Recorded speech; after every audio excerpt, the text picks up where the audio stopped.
মধ্যে তারা তাদের গণতান্ত্রিক অধিকার রক্ষা করতে পারেন, সেই দায়িত্বটা পালনে সম্পূর্ণভাবে ব্যর্থ হয়েছে। এটুকু আমি বলব।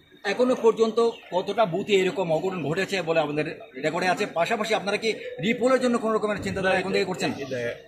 শুনুন, এটা দিনের শেষে পর্যালোচনা করে কি হবে, কি হবে। রিপোল তো এই জিনিসগুলো পুলিশ প্রশাসন কগনিজেন্স নিচ্ছে না। আমি তো বললাম যে ভেতরে ছাপাবাজি চলছে না।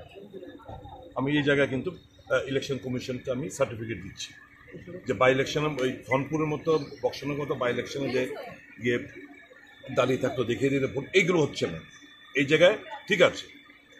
কিন্তু ভোটারদেরই যদি তুমি আসতে না দাও, একটা সেকশন ভোটার যাদেরকে তারা চিহ্নিত করতে পারে, হয়তো তারা গেলে এদেরকে ভোট দেবেন, তাদেরকে ছাড় দিচ্ছে।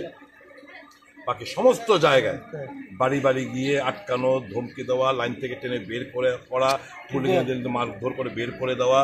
এবং এক্ষুনি কিছুক্ষণ আগে আমার রাধানগর 23 নম্বর ভাগের কিছুক্ষণ আগে ও সকালবেলা থেকে হুমকির মুখে বেরোয়নি, বাড়িতে গিয়ে ওই পরাজিত প্রার্থী 6 আগরতলার বাড়িতে গিয়ে তার মিসেসকে যদি সিঁদুর যদি তোমার রাখতে চাও, শীতের সিঁদুর যদি রাখতে চাও, তোমার স্বামীকে এক্ষুনি বের করে আনো, নয়তো কিন্তু এই বিকেলবেলার মধ্যে মার্ডার হয়ে যায়, তখন কিন্তু আমাদেরকে দোষ দিও না। এই ভদ্রমহিলা ঘাবড়ে কান্নাকাটি করতে করতে করতে সজোরে এসে এই 23 নম্বর ভাগে আরও বেশ কয়েকটি বুথ ছিল, ভোটাররা দেখেছেন কান্নাকাটি করছে, ওর বরকে বের করে আনতে হবে। কেন? এই ঘটনা, এই যদি পরিস্থিতি হয়, মোস্ট আনফর্চুনেট। সুধীরবাবু, মন্ত্রী সুশান্ত চৌধুরীর বক্তব্য বিরোধী দলের এজেন্ট দেওয়ার লোক নেই, এজন্য ভোট কেন্দ্রগুলিতে এজেন্ট নেই, কি বলবেন? এটা তো সরকারের ব্যর্থতা। তার মানে কি কোনো বুথে 1-2 ভোটও পাবে না?